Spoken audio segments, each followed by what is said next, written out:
Sports Professor Rick Horrow, Beyond the Scoreboard, the inside look at the trillion-dollar business of sports from the deal-making, marketing, legal, endorsement perspective. Mid-Atlantic, national, everywhere that sports fans exist. We go beyond the box scores a little bit, especially since we have the beginning of the FedEx Cup playoffs. We have the nearing of the NASCAR playoff. We have NHL and NBA seasons not too far away. The NFL season even closer, and college football even closer than that. We have a special interview today from the golf perspective on what makes a corporation excited about being involved in golf, and Walmart, who sponsors the Walmart Championship or the Northwest Arkansas Championship presented by Walmart, has a opportunity to talk to us about what ROI really looks like and why they do things for the community. Dan Bartlett, who should know about all of these issues, is the EVP of Corporate Affairs for Walmart. We'll get to that in a few minutes. We'll talk first about all of the issues involved in sports, and if you want to see the 15 big topics this week, plus the 5 big topics in tech, CSN Mid-Atlantic, log on to the site. We have the entire list. Also, subscribe to us on our Apple Podcast and Stitcher, Audio Boom, and the like. Big show today, so let's get started. First of all, there's no doubt that Saturday's fight between Conor McGregor and Floyd Mayweather going to be huge. Dana White, the UFC president, is going to be record-setting, he says, 4.9 million Showtime pay-per-view buys, the biggest fight ever, tracking right now to be the largest commercial pay-per-view event ever done. Expected the total will shatter the previous non-heavyweight pay-per-view record of 4.6 million buys and about $430 million in revenue, Mayweather and Pacquiao. Mayweather earns about $350. McGregor hasn't provided specifics about his cut. A lot of life-changing money, he says. Well, I'd say so, and my take is that White's been synonymous with hype before, but this time around, indications are strong the bout will KO revenue records, and we'll have to see. How about golf? Well, we're looking forward to the entire golf perspective with the beginning of the playoffs, and we'll get into, as we said, Dan Bartlett in a few minutes, but the Indy Women in Tech Championship presented by Guggenheim has announced they'll reroute the Brickyard Crossing Golf Course for the inaugural LPGA event in Indianapolis. The reroute features 144 of the world's best female golfers. They'll see traditional holes 7 and 10 inside the track become 15 to 18 for the tournament. The remaining hole order will also change, and organizers rerouted the course to create a more impactful experience for players, spectators, and TV viewers. We can't wait to see one of the world's best female golfers holding a putt on the new tournament hole 18 to win $300,000, said Harry Hardy, the tournament director. 11 out of the 12 U.S. Solheim Cup players confirmed, including world's number 2 Lexi Thompson and KPMG Women's Champion winner Danielle Kang. We're delighted with the strength of the field and support from top players for the inaugural Indy Women in Tech Championship, said Dan Towers, president and CEO of Guggenheim Life and Annuity. Innovation is key for Tournament Week, highlighting women in technology. Guggenheim is proving to be a worthy steward.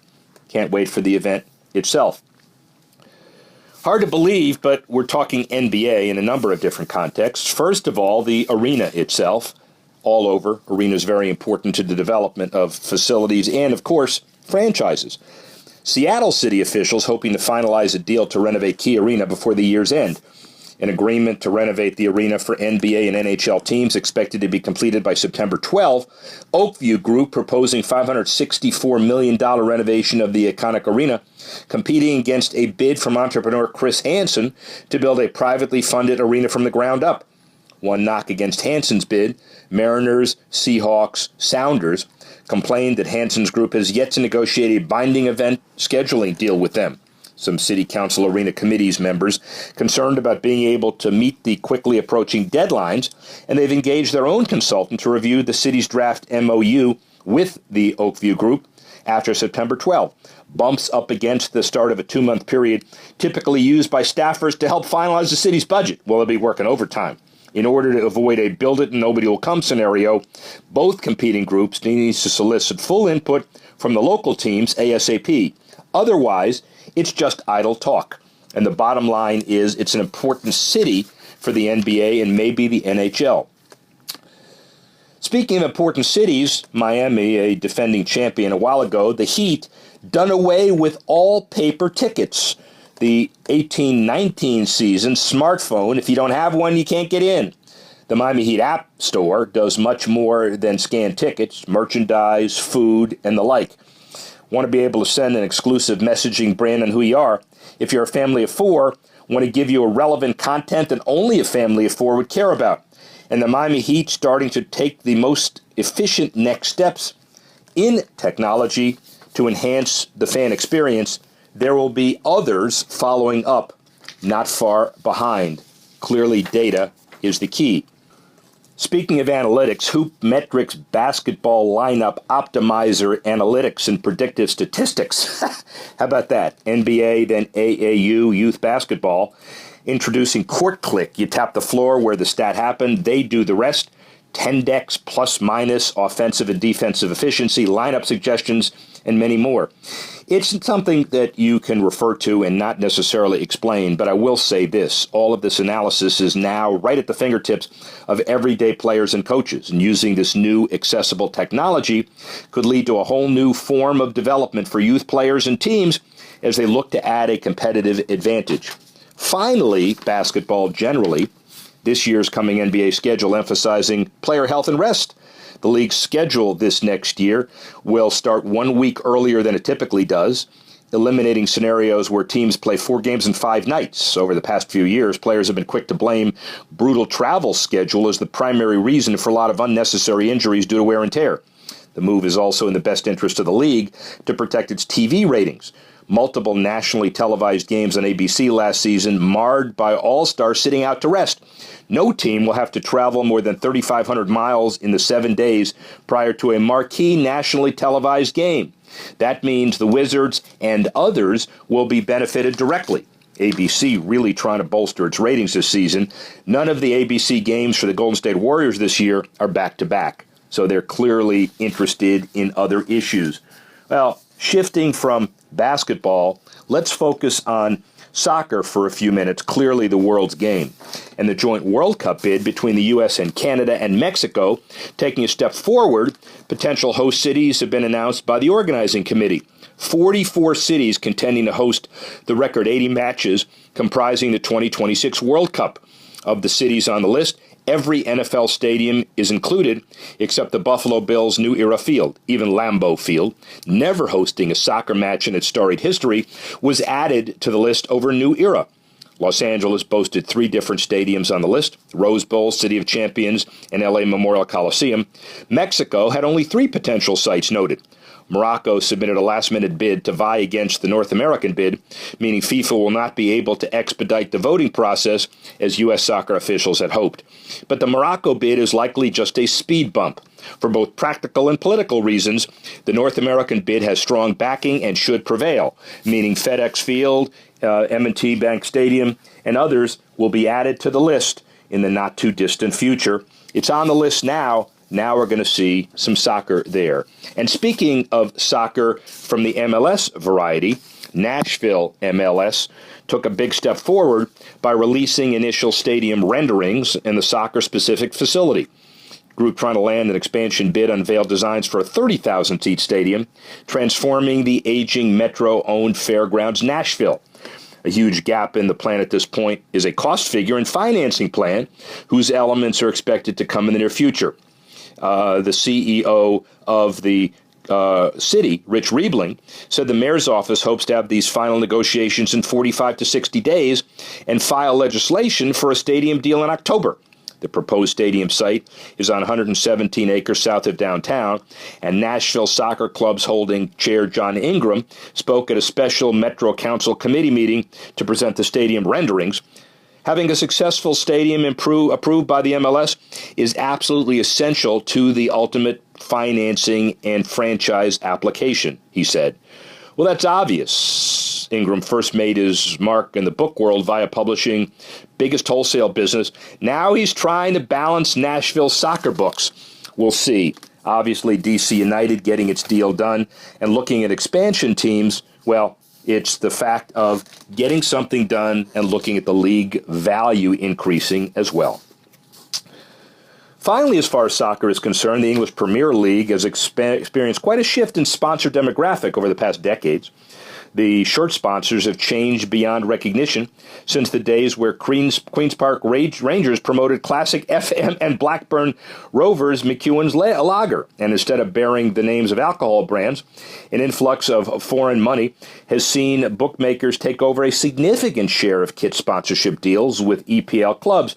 This season, 9 bookmakers signed on as jersey sponsors, one down from last season's record of 10.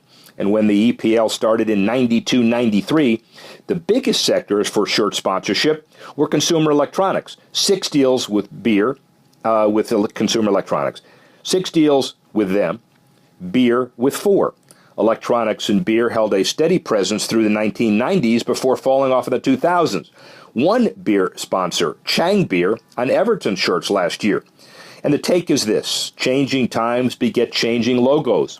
And while the EPL has embraced bookmakers, it'll be many, many years before American pro sports do so, if ever. But yet, American jerseys are having patches on them for basketball, jersey kit deals for soccer, as all of the soccer franchises in the MLS are attesting. And the bottom line is corporate activation, really important in sports. Leading us to our interview. The Northwest Arkansas Classic, presented by Walmart, happened a month and a half ago, but it's keyed into the fact that the Northern Trust is the weekend, the FedEx Cup's first playoff elimination tournament, and every major tournament on both the men's and women's sides are having major corporations involved. Walmart doesn't get involved in a lot of stuff, so it's really important to understand why they do what they do. Dan Bartlett, the EVP of Corporate Affairs for Walmart, he's responsible for government relations and public policy and otherwise. He also was the Chief Executive Officer of the U.S. Division of Hill & Knowlton before he served, and then Global Advisor to Business Leaders, representing key sectors of the American global societies and global economy. Dan also served as the CEO of Public Strategies, several high-ranking positions at the White House, completing his service as counselor to President George W. Bush in July of 2007. As one of President Bush's most trusted advisors, he was responsible for all aspects of communications, and including speech writing and Office of Communications. He also played key roles in George W. Bush's presidential and Texas gubernatorial campaigns. Graduate of UT Austin, LBJ School of Public Affairs. He is a Longhorn in Arkansas, which causes some issues, but certainly the global social engagement of Walmart. Sustainability, hunger, female empowerment, really important. But as you hear Dan, it's very clear that it's really important for corporations to be invested in any event they sponsor. Dan Bartlett, Walmart. Sports Professor Rick Horrow, inside the boardroom, beyond the scoreboard. We're here at the Walmart Northwest Arkansas Championship presented by P&G. There, I finally got it out correctly in front of the guy that I need to. There are so many sponsors to this event, and obviously Walmart first and foremost on it. But let's remember something. This is not an event that is a typical run-of-the-mill golf tournament. This is a textbook example of how you build enduring partnership to affect social change. And Dan Bartlett, the EVP of Corporate Affairs for Walmart, he's the guy that's basically driving this, that drives other things. Dan, how are you? I'm doing great. Glad to be here. Thank you very much. So the resume, the bio, is responsible for government relations, public policy, corporate communications, philanthropy, the company's social responsibility and sustainability initiatives. That's all? You know, what else is there to do? It's an incredible privilege to be able to represent the company in more than 28 countries around the world. And we have many stakeholders, as you can probably imagine, from government to NGOs to community leaders, and our opportunity, for example, for this tournament is really special. Well, and frankly, you have a very unique experience coming into this perspective. It was obviously at the White House and also Hill & Knowlton, and not only at the White House, but counselor to George W. Bush in July 2007 and otherwise. So you've basically seen it all, but yet I see a special twinkle in your eye about this tournament. Why is that?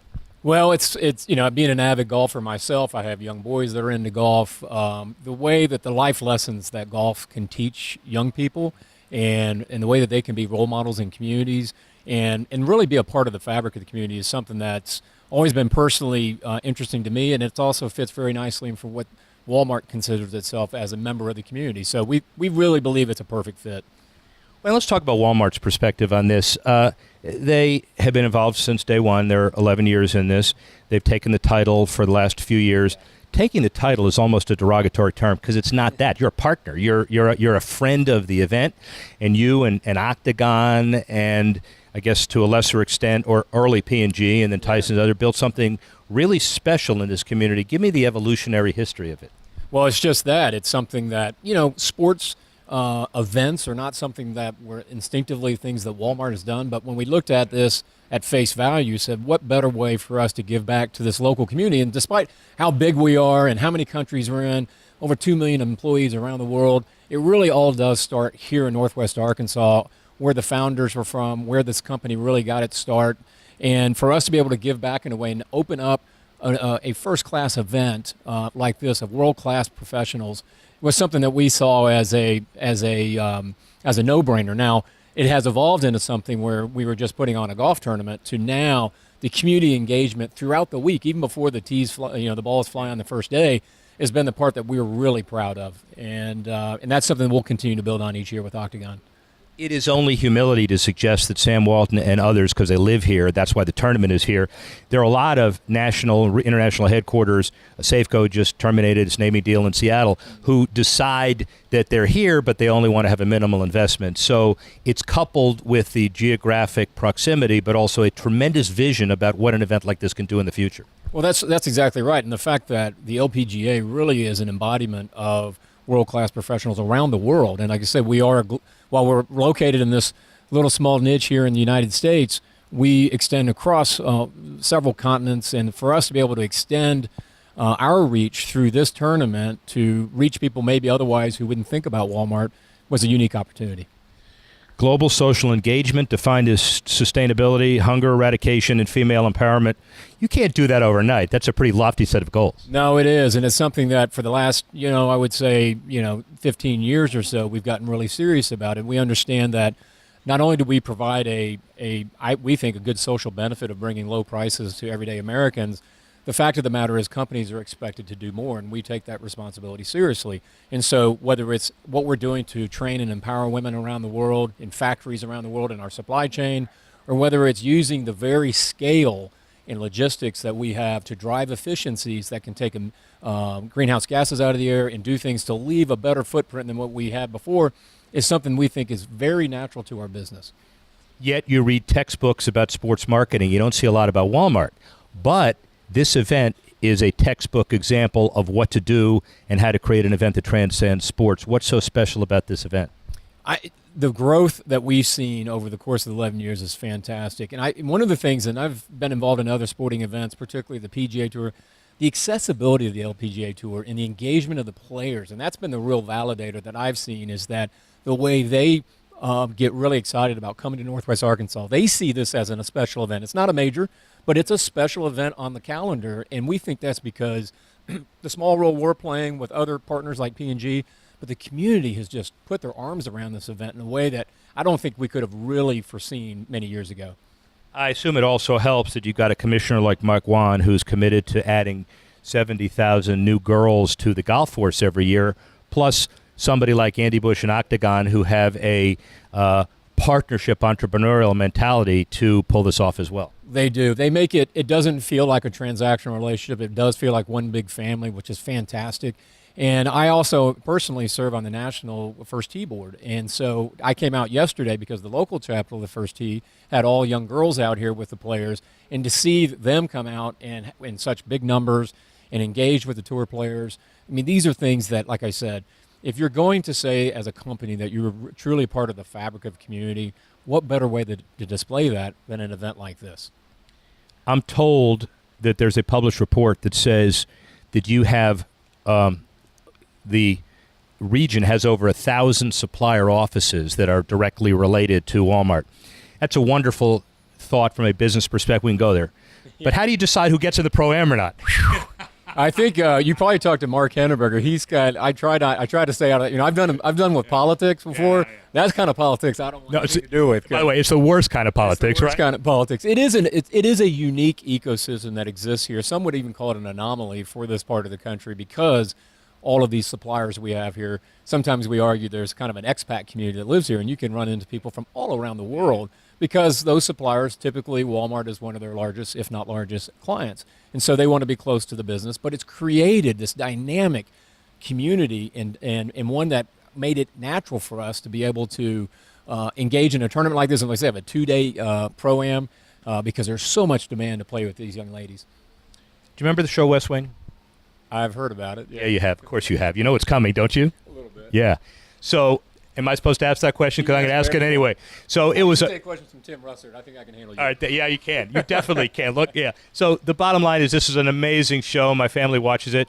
And the president's name is Bartlett. Any relation? It's funny you say that. They named it after the former governor of New Hampshire. Right. And we've done kind of the look back, and apparently there is some ancestry there that I'm connected to the former governor of New Hampshire and the person that they named after. So a small tie there. The answer is yes. And he probably knows exactly the relationship, but he's not going to disclose it. Yeah. Now, here's the next question, which I did get a chance to meet Toby, the one with the beard. Yeah, that's right. That was my kind of the person who had my role in the White House. And he came to Washington many years ago during one of those big media events, and I had a chance to spend some time with him, which was kind of neat to see the guy on TV who played the role that I had.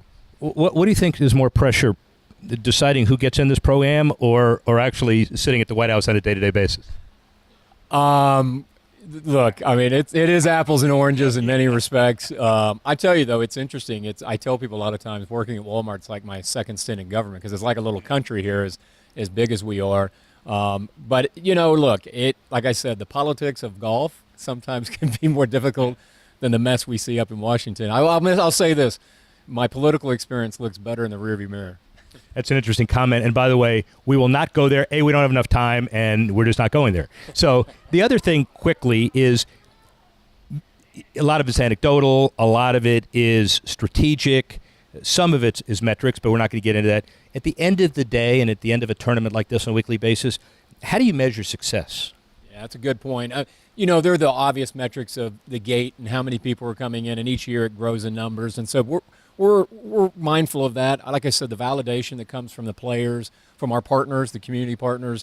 And each year we evaluate it, and it's been a pretty easy decision to say, let's re-up again, because the return on investment, so to speak, is one that is everlasting here in the community. And again, one of the other uniquenesses here is the Arkansas Council and the Walmarts, the PMGs, and the Kimberly-Clarks, and the Tysons. And Octagon, I would assume at the end of a year, it's not, are we going to continue, but how do we make it better? That is the case. Obviously we are all under demands of P&Ls and those things, so we have to go through a process. But it is a pretty, easy process because the results have just been fantastic. And so I'm also excited by how entrepreneurial that Octagon is about this, that each time we come up with a new way to engage the community, a way that makes this a distinct tournament compared to everything else the ladies will see on tour. And I got one final question. How do you explain yourself? You're a Longhorn and Razorback country. How did that happen? Trust me, I'm a lone voice here, and the harder part for me is to make sure none of my young 4 boys flip on me. So, we have to keep the apparel. We have to represent as often as possible. The challenge has been is the Razorbacks have been playing better in sports than the Longhorns have as of recent. So we got to turn the tide there. But I remember it was 2 years ago. I think Arkansas beat Texas in a bowl game, and my kids got hazed at school, and we got roused pretty hard. So I get routinely, and there's a bet that whether I'll wear a Razorback shirt tomorrow in our Pro-Am, I'll break news to you that it's not going to happen. That's the answer. That's probably more important than anything else is here, ladies and gentlemen. Dan Bartlett, EVP Corporate Affairs, Walmart. Big deal, big event, big contribution. Rick Horrow, talk to you in a minute. We'd like to thank Dan Bartlett for giving us his wisdom on the heels of the FedEx Cup in playoffs in the Northeast, and obviously New York, and then Boston, and then finally in Atlanta. But also every sporting event needs a major sponsor for the trillion-dollar business of sports. A lot of key events going on. Again, if you want the whole 15 plus 5, look at us in CSN Mid-Atlantic. Look at the site. We have this posted every week. Join us on Audio Boom and Apple Podcast and Stitcher and the like. And again, next week, even bigger as college football starts and NFL just a week away. U.S. Open from New York. We'll cover that from a tennis perspective. Won't you all join us when next week we go Beyond the Scoreboard?